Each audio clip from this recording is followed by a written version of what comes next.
I just want to give us a very quick idea of what's happening and what we're trying to understand. So if you were to just think about 100 households, we select 100 households. In 2002, do we have a point here? Yeah.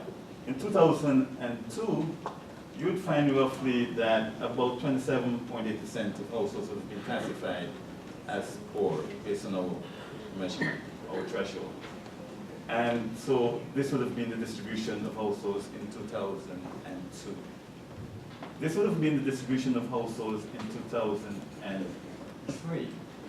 Now what we see clearly that basically the same amount of households, the same percentage of households, would have been poor in both periods. But in actual fact, it's only about 16% of households who remained poor in both periods.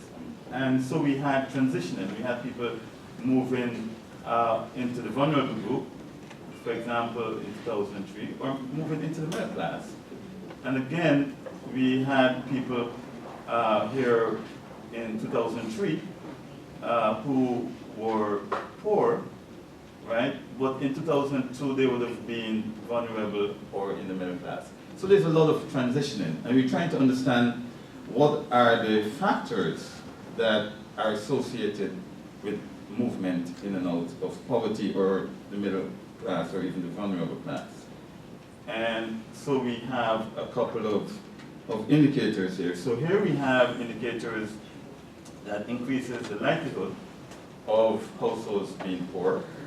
And here we have indicators that increases the likelihood of households transitioning, whether they're transitioning out of poverty into the vulnerable group or transitioning out of the vulnerable group into the middle class. And I just want to quickly break this down a little bit and talk about people falling back into poverty or remaining in poverty. And what are the major factors that are associated with that? Well, we find that the demographic variables are very important.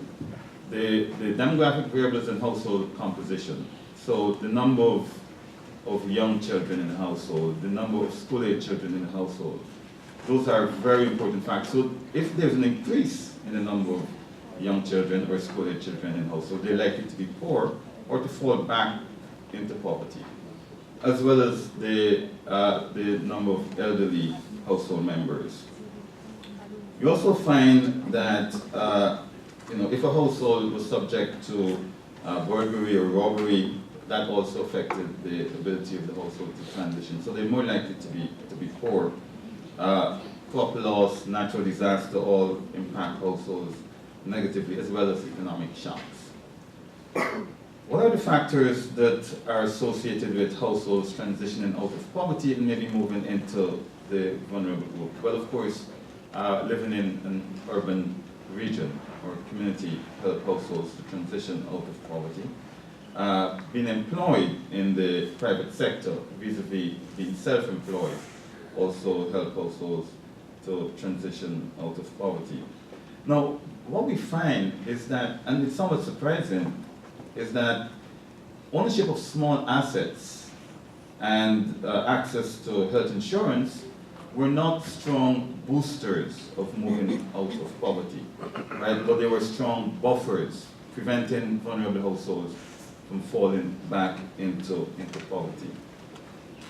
Now, I'm going to also talk a little bit about movement from the vulnerable to the middle class. And again, we find that household composition and the number of young kids, the number of school-age kids, those affect the household ability to transition out of the vulnerable group, as well as the existence of disabled household members or the loss of a breadwinner. These are factors that would constrain households, vulnerable households, from moving out of that category.